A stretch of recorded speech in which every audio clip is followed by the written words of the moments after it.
Greetings, this is KT0 bringing you another i3 commentary. This is game 5 between Tingu, it is not Tengu, it's Tingu, and Suck or Die, i.e. Kiwi, on battle-based beta, and on top side of the map we have our green Soviet player, Suck or Die. On bottom side of the map we have our yellow allies player. Very curious.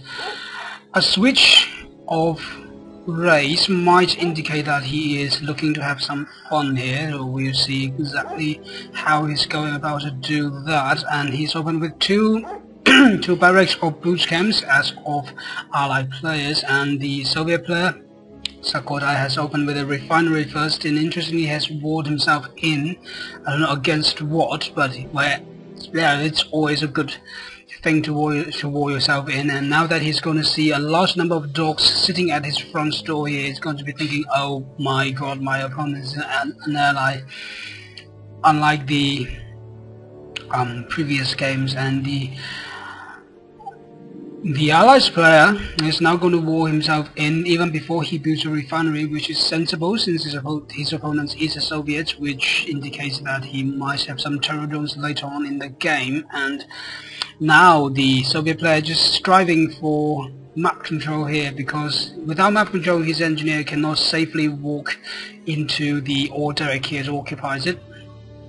That way he'll be built in vain, and we are going to see the infantry pressure from our allies player continue. He is keeping up the production of Peacekeeper and dogs as well. He has produced an engineer looking to occupy the order himself, now that he knows that his opponent does have that little edge in terms of economy. Excuse me, I've been having some pretty bad coughs all day, but no matter, we are going to continue on this game. We are going to see a stream of conscripts coming out of the barracks from our Soviet player, walking to the center of the map, looking to take map control here. But the positioning of dogs of our allies player Tingu is phenomenal, so he is going to be preventing any sort of infantry run by to throw their vodka bottles inside of the structures. And we are going to see a little red dot at the 2 o'clock of the map, or 3 o'clock of the map rather.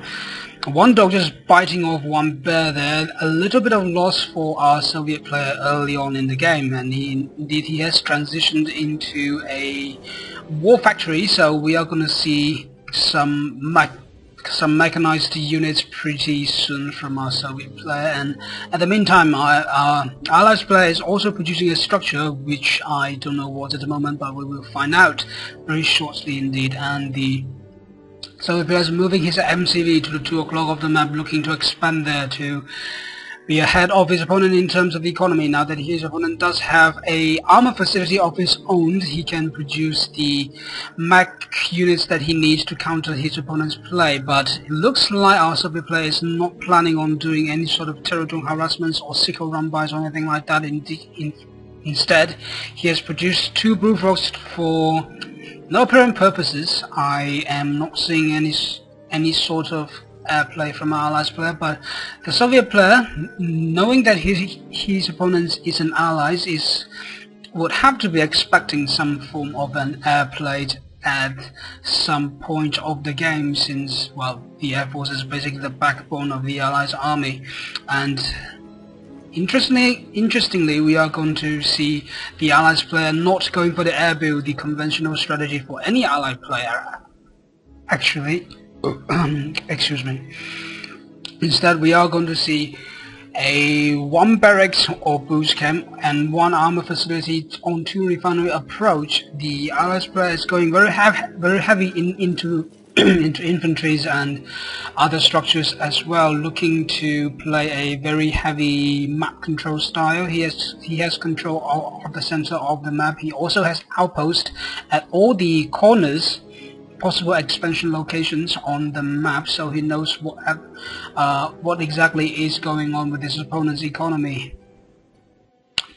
At any point of the game, he can just send this dog into the water here to this location to check the third refinery of his opponents, but his opponent is smartly expanded to this unexpected location, so the RS player is going to know none of that. Let's check the vision of the RS player. Well, he does know the MCV is there, he does see the refinery, so he knows that his opponent is on three refinery. He is, I would assume, going to plants down a refinery of his own while he's applying pressure to his opponents via those infantry and 2 ACVs as well. Here we see the pile of body for a Soviet player there. He has just lost a large number of infantry, so it's looking not so hot for him now that his opponent does have a larger number than he does. And now that the Allies player does have the map control, he is going to swing to the 3 o'clock of the map, looking to deny the mining at this particular expansion for the Soviet player. And while he does have one peacekeeper inside of the structure here, just safely and happily shooting away at the Orderic here. Well, that's going to be unpleasant. So we are going to witness what exactly is the Soviet player planning on doing to deal with that. He is in the lead in terms of tag. He does have a super reactor, which means he can produce tier 2 units, whereas his opponent is still on tier 1, I would assume, because the armor facility is very far apart from the MCV, so there can be no tier 2 units from the Allies player. But he does have a larger army though.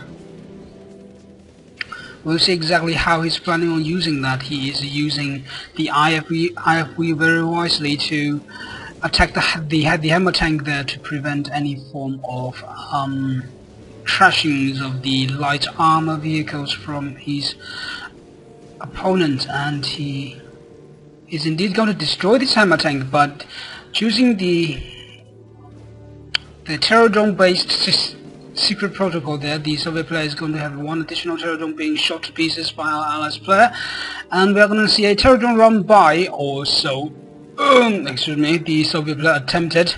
He has moved his terror drone into his opponent's main base, or sitting on the ramp there doing virtually nothing, while his opponent is trashing his third refinery and erecting up a third refinery of his own. Now that the Allies player does have a lead in terms of economy, and he has his airbase he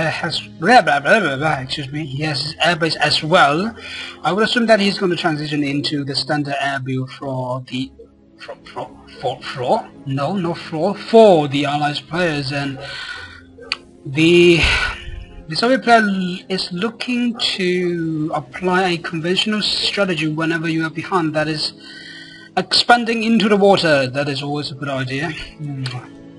And we're going to see one of the peacekeepers just being burned alive by the water car bottles from the conscripts of the Soviet player there, but he's going to send one dog inside of the Soviet player's base, just taking a look at what exactly does the Soviet player have, and he's going to see a war factory and attack building as well. Nothing in particular, nothing that hasn't been revealed to the Allies player yet. He's very much in the lead now that the Soviet player has just been able to afford his third refinery re-establishing into the water, while the Allies player does have control of 2 of the buildings inside of the Soviet player's main base, so he does have vision all over the map here. Looking at the spreading of yellow dots on the map, this is pretty phenomenal, I would say, and the Allies player even sending 2 of the ACVs into the water here to check the expansion of the Soviet player at the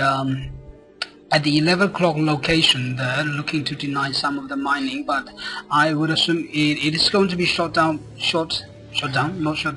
It is going to be stopped by this terror drone here with a little bit of micro, but with the torpedo, the 2 ACVs do manage to pick off this miner here, so it's quite a heavy blow into the Soviet player's economy line there. But we see the Soviet player has positioned his army just outside of the Allies player's main base, perhaps looking for a push, but the army composition of his army is not looking so hot in terms of destroying structures, and this building here for the Allies player is going to spot this push from coming in from the side of his main base here, he is going to be prepared, but given by the position of his army here, I don't know how can he be prepared for this though, because at this moment he only has infantry and one ACV here, but he doesn't have a air base, so if he produces some of the indicators out, he can do some pretty heavy damage to the tank line to stop the push considerably with some pretty heavy losses, I would